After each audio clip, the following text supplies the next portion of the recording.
주께서 여러분과 함께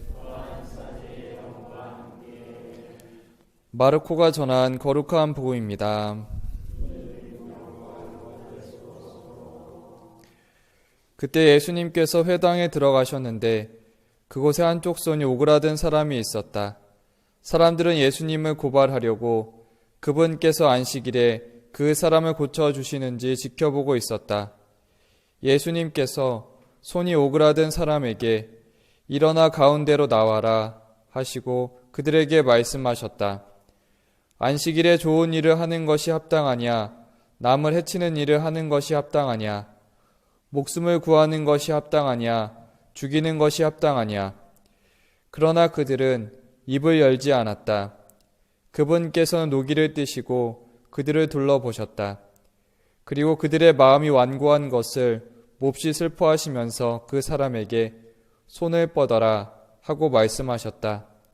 그가 손을 뻗자 그 손이 다시 성하여졌다.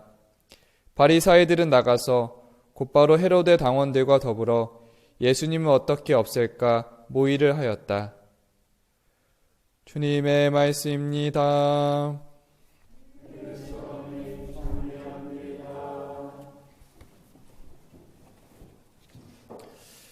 참 예수님, 오늘 복음은 안식일에 손이 오그라든 사람을 고치는 장면입니다. 당시 율법에 따르면 안식일법을 위반하는 자는 추방당하거나 사형에 처하도록 되어 있었습니다. 유다인들은 목숨이 위태로운 것이 아니면 안식일에 병자를 치료할 수 없다는 법적인 규정까지 두었습니다. 예수님께서 치유해준 병자는 손이 오그라든 상태였기 때문에 목숨이 위태롭지는 않았습니다. 예수님께서는 새로운 해석을 하십니다. 바리사이들에게 질문을 하며 그들의 잘못을 스스로 깨닫게 하려고 하셨습니다. 안식일에 좋은 일을 하는 것이 합당하냐? 남을 해치는 일을 하는 것이 합당하냐? 목숨을 구하는 것이 합당하냐? 죽이는 것이 합당하냐? 예수님의 질문이 그들의 말문을 막아버렸습니다. 왜냐하면 그들의 악한 생각을 들추어내어 회개하도록 촉구했기 때문입니다. 그들은 하나님께 대한 그릇된 믿음으로 인해 율법 준수를 최고로 간주하고 있었습니다. 하지만 예수님께서는 다른 하느님의 모습을 보여주십니다. 예수님께서는 안식일에도 병을 치유해 주시고 우리의 어려움을 함께 해주시는 자비의 하느님의 모습을 보여주십니다. 예수님께서는 바리사이들의 마음이 완고한 것을 몹시 슬퍼하셨습니다. 자기가 믿는 하느님 모습만이 옳다고 생각하고 있어서 후하시고 자비로우시고 큰 사랑의 하느님을 못 보고 있었습니다. 오늘은 완고함에서 벗어나서 후하시고 자비로우시고 큰 사랑의 하느님에 대해서 보려고 합니다. 하느님의 모습을 잘 보여주는 복음으로 되찾은 아들의 비유입니다. 여기서 아버지는 하느님의 모습을 보여줍니다.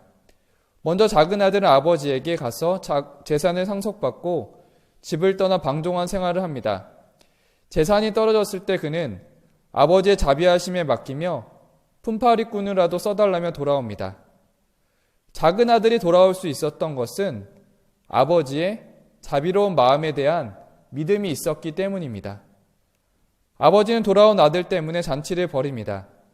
하지만 큰아들은 돌아온 동생을 위해 잔치를 하는 것에 화가 났습니다. 큰아들을 이해할 수 없는 아버지의 자비에 불평합니다. 아버지는 큰아들에게 얘야, 너는 늘 나와 함께 있고 내 것이 다 내 것이다. 아버지는 큰아들에게 너는 늘 나와 친교를 나누고 있었음을 알려주십니다. 하느님은 잘못한 사람에게 벌을 주는 율법적인 분이 아니라 자비로운 사랑의 하느님임을 알려주십니다. 과거에 저는 완고한 마음에 머물렀던 경험이 있었습니다. 저는 가톨릭 동아리 임원을 맡고 있을 때였습니다. 일주일에 2번 기도 모임이 있었고 공식적인 동아리 행사가 있었습니다. 가톨릭 동아리에 참여한 학생들이 많지 않았던 상황에서 제 임기에는 동아리가 없어지면 안 된다는 사명감을 갖고 있었습니다. 저는 기도 모임과 공식적인 행사 준비를 참 성실하게 준비했었습니다. 하지만 저의 노력과는 달리 1학기가 지나고 모임에 나오는 수가 줄고 2학기가 시작되고 모이는 인원이 점점 더 줄었습니다. 그동안 인원이 줄 때 마음을 나눌 수 있는 MT를 가야 하는가라는 고민이 있었습니다. 저는 MT를 준비하는 데에 부담감이 너무 커서 MT만은 가고 싶지 않았습니다.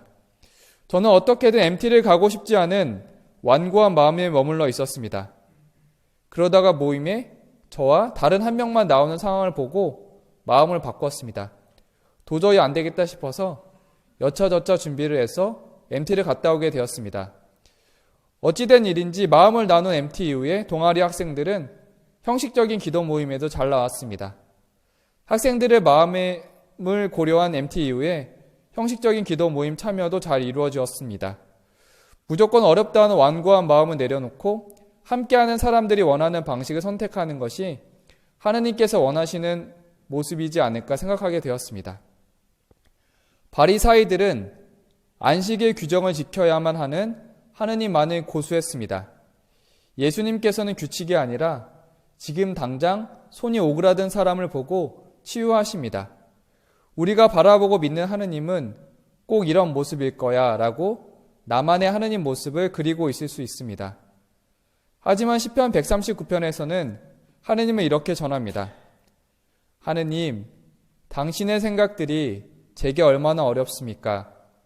그것들을 다 합치면 얼마나 웅장합니까? 세어 보자니 모래보다 많고 끝까지 닿았다 해도 저는 여전히 당신과 함께 있습니다. 하느님이 우리가 생각한 것보다 더 후하시고 자비로우시고 사랑의 하느님이심을 기억합니다. 가끔 바리사이들의 완고한 모습을 보며 나와는 상관없는 모습이다 라고 생각할 때가 있습니다. 오늘 우리 마음 안에 혹시 이러한 완고한 마음 때문에 하느님의 모습을 제대로 보지 못하는 것은 아닌지 돌아보았으면 합니다.